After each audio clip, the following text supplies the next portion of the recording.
বৃহৎ ইসরায়েল পরিকল্পনা অর্থাৎ গ্রেটার ইসরায়েল প্ল্যান একটি অনুসন্ধানমূলক প্রতিবেদন।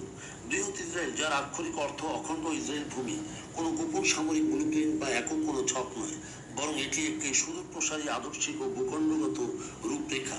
দশকের পর দশক ধরে এটি একটি প্রাচীন প্রাচীন বাইবেলীয় রাজনৈতিক তত্ত্ব থেকে বিবর্তিত হয়ে আধুনিক ইসরায়েলের রাষ্ট্রনীতি, বসতি স্থাপন এবং আঞ্চলিক কৌশলের অন্যতম প্রধান চালিকা শক্তিতে পরিণত হয়েছে। এই বিষয়ের চৌচেরা বিশ্লেষণের জন্য এর ঐতিহাসিক সত্যতা, রাজনৈতিক মতবাদ এবং মধ্যপ্রাচ্যের ভূ রাজনীতিতে এর প্রভাবকে আলাদাভাবে দেখা প্রয়োজন। আদর্শিক উৎস দুটি ভিন্ন সংজ্ঞা। ঐতিহাসিক দলিল ও রাজনৈতিক সাহিত্য বিশ্লেষণ করলে বৃহৎ ইসরায়েল ধারণার দুটি ভিন্ন রূপ পাওয়া যায়। বাইবেলীয় বা সর্বোচ্চতাবাদী মডেল, নীল নদ থেকে ফোরাত নদী আদি পুস্তকের জেনেসিস আক্ষরিক ব্যাখ্যার উপর ভিত্তি করে এই তত্ত্বে দাবি করা হয় যে আব্রাহামের বংশধরদের জন্য প্রতিশ্রুত ভূমির সীমানা আধুনিক মিশর, জর্ডান, সিরিয়া, লেবানন এবং ইরাকের কিছু অংশ বিস্তৃত। তবে ইসরায়েলের মূলধারার কোনো সরকার কখনো এটিকে সক্রিয় সামরিক পরিকল্পনা হিসেবে গ্রহণ করেনি।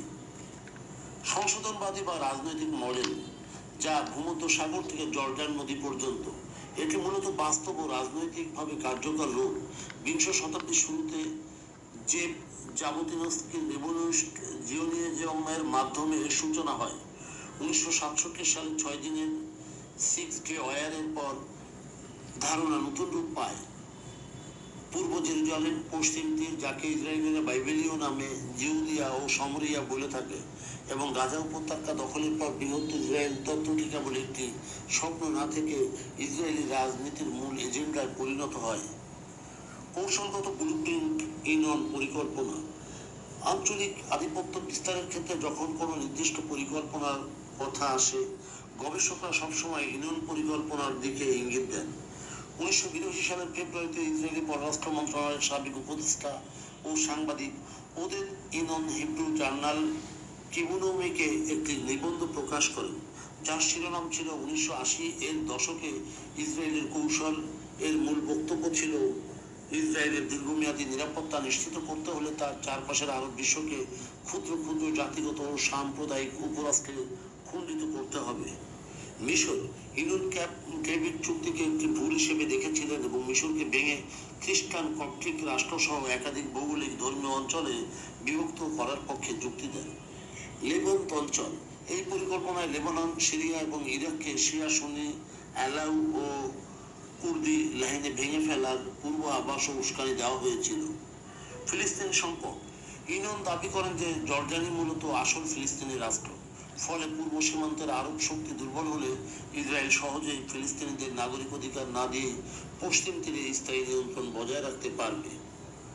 প্রান্তিক আদর্শ থেকে রাষ্ট্রীয় নীতিতে রূপান্তর। বর্তমানে অনুসন্ধানমূলক সাংবাদিকতার বৃহৎ ইসরায়েল ধারণাটি আসার মূল কারণ হলো, এটি এখন আর কোনো প্রান্তিক চরমপন্থী তত্ত্ব নয়, বরং ইসরায়েলের বর্তমান অতি জাতীয়তাবাদী কোয়ালিশন সরকার নেতৃত্বে এর স্পষ্ট প্রতিফলন দেখা যাচ্ছে। মানচিত্রের কূটনীতি। 2023 সালের মার্চ মাসে ইসরায়েলের অর্থমন্ত্রী বেজালেল স্মোট্রিচ প্যারিসে এমন একটি পোডিয়ামের সামনে দাঁড়িয়ে ভাষণ দেন, যেখানে প্রদর্শিত মানচিত্র পুরো জর্ডান রাষ্ট্রকে ইসরায়েলের অংশ হিসেবে দেখানো হয়েছিল।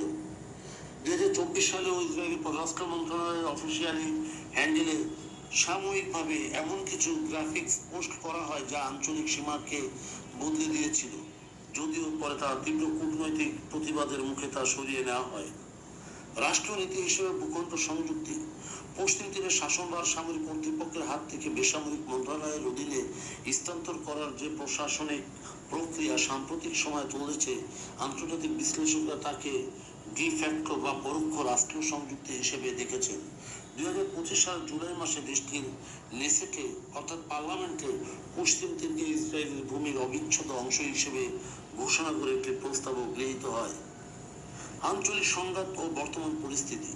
গাজা এবং দক্ষিণ লেবাননে চলমান সামরিক সংঘাতের পর এই সর্বোচ্চতাবাদী গোষ্ঠীগুলোর আরও সোচ্চার হয়েছে।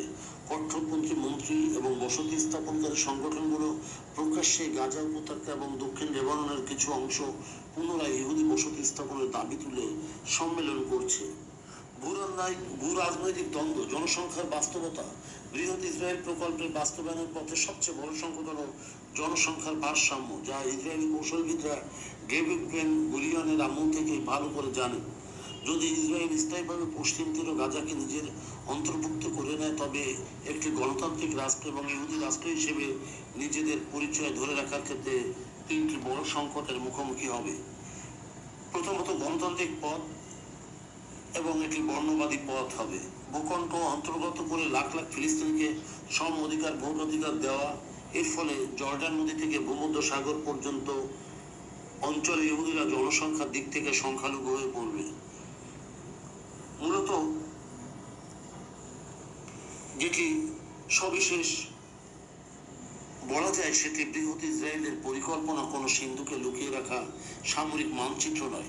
এটি একটি দৃশ্যমান এবং ক্রমাগত বিবর্তিত রাজনৈতিক ও আদর্শিক চালিকা শক্তি। যদিও নীল নদ থেকে ফোরাত পর্যন্ত বিস্তৃত চরমপন্থী মানচিত্রটি বাস্তবসম্মত নয়, তবে জর্ডান নদী থেকে ভূমধ্য সাগর পর্যন্ত একক রাষ্ট্র প্রতিষ্ঠা করার যে রাজনৈতিক আকাঙ্ক্ষা, তা আধুনিক ইসরায়েলের রাষ্ট্রনীতিকে পুরোপুরি প্রভাবিত করেছে। নতুন বসতি স্থাপন এবং ফিলিস্তিনি সার্বভৌমত্বের বিরোধিতা করার মাধ্যমেই এই ভাবধারার অনুসারীরা মধ্যপ্রাচ্যের ভূ প্রকৃতি ও রাজনীতিকে এমন এক সংকটের দিকে নিয়ে যাচ্ছে, যার কোনো সহজ গণতান্ত্রিক সমাধান আপাতত দেখা যাচ্ছে না।